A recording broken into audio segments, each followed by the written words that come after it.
ప్రభునామంలో మీ అందరికీ హృదయపూర్వక శుభవందనములు. దేవుని కృపలో, దేవుని ఆలోచనతో నేను మా అమ్మగారి గురించి మీకు ఒక విషయం చెప్పడానికి సంతోషిస్తున్నాను. ఏంటి అనుకుంటున్నారా? అమ్మ వేకుజామునే ఉదయాన్నే 2:30కి 3కి లేచి ప్రార్థన చేసే అలవాటు ఉంది. నేను మ్యారేజ్ అయిన తర్వాత చేస్తున్నానో లేదో అని చెప్పేసి అమ్మ ఏ టయానికైతే లెగుస్తుందో అదే టయానికి నాకు ఫోన్ వచ్చేదనమాట. వేకుజాముని 2:30కి 3కి కరెక్ట్ ఎగ్జాక్ట్గా కాల్ వచ్చేది. లేచావా, ప్రార్థన చేస్తున్నావా అని.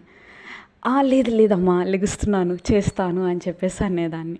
మళ్ళీ 10 మినిట్స్ ఆర్ 5 మినిట్స్లో కాల్ వచ్చేది మళ్ళీ, లేచి కూర్చున్నావా అని. నిద్ర మూతిలో ఒకసారి లేచేదాన్ని కాదనమాట. సెకండ్ టైం చేసేది, లెగుస్తున్నాను, లెగిసి కూర్చో, ప్రార్థనలో కూర్చో అనేదన్నమాట. ఓకే అమ్మ అని చెప్పేసి మళ్ళీ పెట్టేసేదాన్ని. మళ్ళీ 5 మినిట్స్ ఆగి మళ్ళీ కాల్ వచ్చేది.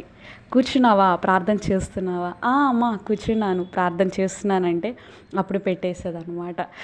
ఈ విధంగా అమ్మ నాకు వేకుజామునే ప్రార్థన చేయటం అనేది అలవాటు అయ్యేంత వరకు, అంటే నా అంతటా నేను లెగిచి ప్రార్థన చేసే అంతవరకు నాకు అలవాటు చేసిందండి.